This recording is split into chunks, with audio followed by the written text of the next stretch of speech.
In this video, we'll cut through the noise and I'll show you how to tell the difference between real product market fit and a well-dressed illusion.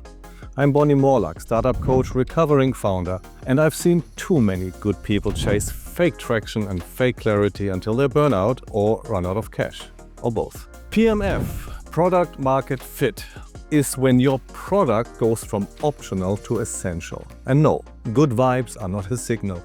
People liking it doesn't mean they'd miss it if it disappeared. Years ago, I raised money on what I thought was traction. Pilot users, positive feedback, some buzz, but within weeks everything stalled. It looked like momentum, but it wasn't. And turns out I was scaling noise, not signal. So let's walk through 4 signals you've got product market fit. The fake signals that trick most founders and how to test if your traction is actually real. Let's start with what doesn't count.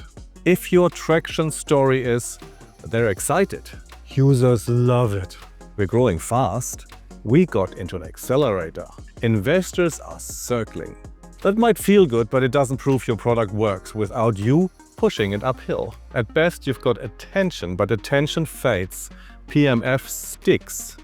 So signal number 1, people ask for it without you chasing them.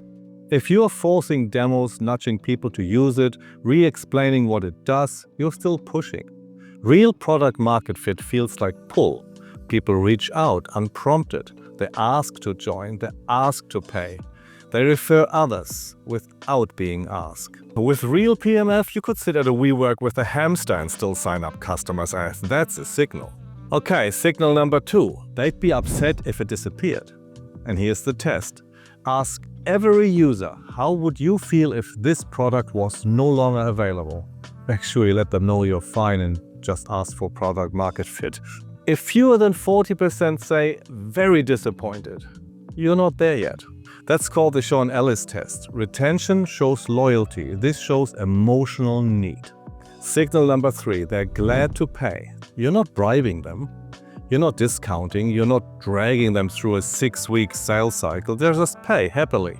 Because it's obvious this thing solves a real problem in their life or business. That's what value actually looks like. Just quickly, what's the worst fake traction signal you've seen hyped as startup success? Drop it in the comments. Let's call it out. Now, how do you test if your traction is real? First, you ask your users, how would you feel if this disappeared? Track how many say very disappointed. Step 2, look at your pricing page. Are people buying without needing calls, nudges, or sweetness?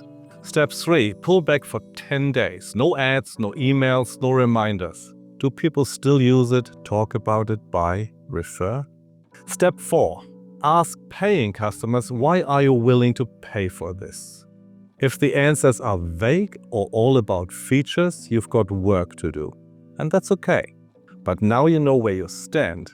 What I observe is that founders don't burn out because they work hard. They burn out because they scale something that isn't ready. Because they confuse attention with fit and they never slow down long enough to listen. You don't need a hype engine. You need a product people can't live without. I make videos for founders who are done with startup theater. So if you are building something real, subscribe. Next time I want to talk about scaling a bit more. That cool but dangerous time after closing round A. See you there.